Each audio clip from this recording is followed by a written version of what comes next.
आज इस फोन का रिव्यू आपके सामने मैं दूंगा। वो पाकिस्तान का सबसे पतला और सबसे खूबसूरत और सबसे ज्यादा फीचर वाला फोन है। ये वो फोन है जो आईफोन को भी चपेटे करवा सकता है। झूठ बोल रहा है, ये झूठ बोल रहा है।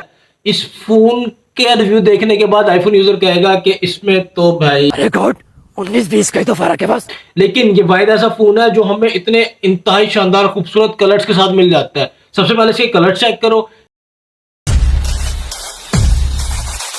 इस कलर्स के अंदर आपको एक ऑरेंज कलर का फोन नजर आ रहा होगा। आईफोन यूजर यहाँ पे बात करेंगे कि भाईजान ये तो 17 प्रो मैक्स का कलर है। 17 प्रो मैक्स का कलर नहीं है, 17 प्रो मैक्स ने इसको इस कलर को कॉपी किया है। ये कोई पहली दफा नहीं है कि आईफोन ने गूगल की कोई चीज को कॉपी किया है। आईफोन हमेशा गूगल की कुछ ना कुछ चीज को कॉपी जरूर करता है, क्योंकि जो आईफोन 17 प्रो मैक्स है वो 2025 के लास्ट में लॉन्च होता है और गूगल पिक्सल का 7 है 2023 में लॉन्च होता है। तो कॉपी किसने किया बॉस? फिर उसके बाद अगर बात की जाए कैमरे की, तो अगर हम इसके प्राइस टैग के साथ कंपेयर करें तो हमें ये फोन 55,000 रुपए का मिल जाता है। लेकिन हमें इसी के रेंज में अगर आईफोन लेना हो तो हमें आईफोन 12 मिलता है। लेकिन वो फोन मिलेगा जो सिम चलाने से भी कासिर होगा, जो सिम नहीं चला सकता है। मेरी नजर में वो फोन इंतहाई बकवास है। वो बेकार चीज है जो आपकी सिम को ही ना यूज कर, जिसमें आप सिम ही ना यूज कर सकते हो। फिर इससे थोड़ा सा अगर आगे भी चले जाओ तो हमें अगर आईफोन 13 के साथ भी इसके कैमरे को कंपैरिजन करना पड़ेगा तो भाईजान इसने आईफोन को चपेटे करवा देनी है। आईफोन 13 का कैमरा और इसके कैमरे में जो बेसिक फर्क है, आईफोन 13 के अंदर में पोर्ट्रेट में जूम नहीं मिलता, यानी कि हमें 2x नहीं मिलता, 3x नहीं मिलता, 4x नहीं मिलता। इसमें हमें 4x तक जूम मिलता है। फिर इसके अंदर हमें 64 मेगापिक्सल का कैमरा मिलता है जो मेन कैमरा है। इसके साथ जो दूसरा कैमरा वो 13 मेगापिक्सल का अल्ट्रा वाइड कैमरा है कि आप दूर से तस्वीर बना रहे हो, फोकस करो और आपके पिक्सल नहीं फटेंगे। ये आपके सामने एक वीडियो आई होगी, इसको मैंने कितने करीब से जूम किया है। अब इसकी तस्वीर को देखो, हल्का सा भी पिक्सल नहीं फटा है इसका।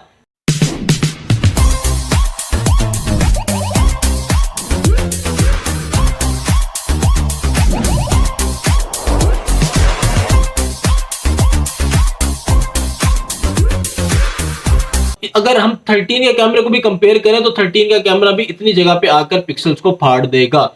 इतने फीचर्स के साथ प्राइस टैग भी बड़ी मुनासिब, 8GB रैम और 128GB मेमोरी के अंदर स्टोरेज के अंदर में ये पाकिस्तान में मार्केट में फोन मिल जाता है। पीटीए अप्रूव्ड ये फोन होता है, इसलिए टेंशन परेशानी की किसी भी किस्म की कोई जरूरत नहीं है।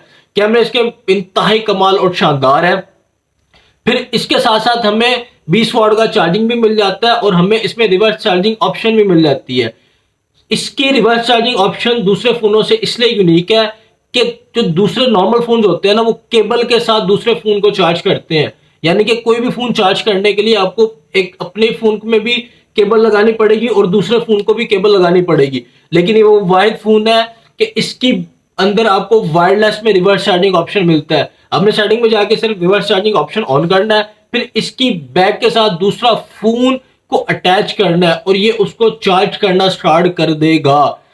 इतने फीचर्स के साथ साथ हमें इसके अंदर 8 साल की अपडेट भी मिलती है। यानी कि कोई फोन ऐसा नहीं है जो 8 साल की अपडेट दे। गूगल का फोन है, गूगल अपने फोनों में 8 साल की अपडेट देता है।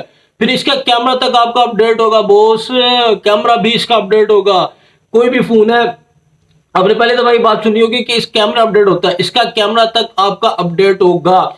ये बड़ी अच्छी बात कही आप। और कैमरा अपडेट भी इंतहाई शानदार तरीके से होता है। आपने प्ले स्टोर पे जाना है, किसी भी एप्लीकेशन को जब आप अपडेट करते हो वही सिंपल मेथड आपने कैमरे को अपडेट करने में यूज करना है। उसके बाद फिर हमें इसके अंदर डाटा ट्रांसफर करने में भी बड़ी आसानी होती है। तो क्या नाचो मैं? आप किसी भी फोन के यूजर हो, बेशक आप आईफोन के यूजर क्यों ना हो, आप इजीली अपना A to Z data, A to Z data इसके अंदर ट्रांसफर कर सकते हो। यानी कि आपके कॉल कॉन्टैक्ट्स, आपकी कॉल हिस्ट्री, आपकी ईच एंड एवरीथिंग, व्हाट्सएप की चैट, आपकी हर चीज A to Z इसके अंदर ट्रांसफर हो जाएगी। तो जिसने भी 50 से 55,000 रुपए की रेंज में फोन लेना है और उस बंदे के लिए आपके भाई का पर्सनली और जाती तौर पे मशवरा है कि वो गूगल पिक्सल का 7 ले ले और हमेशा पीटीए अप्रूव्ड डिवाइस ले। हाँ, एक चीज से मार खाता है, अगर कोई बंदा गेमर है, वो फोन ये गेमिंग के लिए लेना चाहता है, तो उसको मेरा मशवरा है कि आप इस फोन को ना लो, क्योंकि ये 60 FPS तक गेम को सपोर्ट करता है। गेम के लिए इतना अच्छा फोन नहीं है। एक और बात, कभी भी फोन परचेस करो, फोन परचेस करने से पहले उसके साइकिल काउंट को चेक करो। होता ये है कि ये फोन बाहर से आते हैं, ये 3-4 साल पाकिस्तान में यूज होके आए हुए होते हैं और ये 800 दफा 900 दफा चार्ज हुए हुए होते हैं। इनकी बैटरी ऑलमोस्ट खत्म हुई भी होती है, इसलिए हमें बैटरी टाइमिंग भी अच्छी सी प्रोवाइड नहीं कर पाएंगे। सबसे पहले कोई भी फोन लो, उसकी साइकिल काउंट को जरूर चेक करो। अगर तो 100-150 साइकिल काउंट है फिर तो फोन बेस्ट है। अगर इसके साइकिल काउंट 800-900 है तो इसका मतलब है इसकी बैटरी रिप्लेस आपको करवानी पड़ेगी।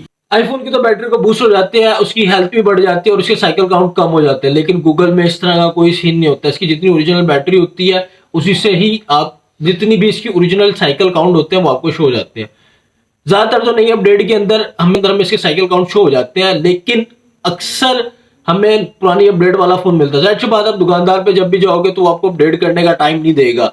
आपने सबसे पहले इसके अंदर वाईफाई या हॉटस्पॉट शेयर कर लेना है और इसके अंदर एम्पेयर नाम की एक एप्लीकेशन को क्रोम से डाउनलोड कर लेना है और वहां पे आपको आपके साइकिल काउंट शो हो जाएंगे। इसमें सबसे बड़ा बेनिफिट ये होगा, 8 साल की अपडेट के साथ साथ सबसे पहले अपडेट भी आपके फोन में आएगी। यानी कि फॉर एग्जांपल अगर नॉर्मल फोन्स में अभी 15 और 16 चली है, अभी 15-16 चली है नॉर्मल फोन में हाईएस्ट से हाईएस्ट वेरिएंट पे, लेकिन इसमें हमें 17 का सॉफ्टवेयर वर्जन अपडेट भी मिल जाता है। सबसे पहले अपडेट नहीं करना है इसको, इसमें बग्स आते हैं, इसके सॉफ्टवेयर में अक्सर बग्स होते हैं क्योंकि ये बीटा वर्जन अपने फोन में देता है। ये नहीं कि अपडेट आए उसको फौरन अपडेट कर देना है। जब भी अपडेट करो वहां पे चेक करना है कि ये बीटा वर्जन तो नहीं है। बीटा वर्जन बेसिकली टेस्टिंग का वेरिएंट होता है, क्योंकि गूगल ने ही नॉर्मल फोन्स में अपडेट देनी होती है। सबसे पहले अपने फोन में अपडेट देती है और उसको चेक करती है कि इसके अंदर कोई बग्स तो नहीं है। अपने इंजीनियर्स के लिए सैंपल अपडेट बनाती है। बीटा वर्जन को कभी भी नहीं अपडेट करना है क्योंकि वो बग्स वाली होती है। जब भी नॉर्मल अपडेट आए आप उसको जरूर अपडेट करो।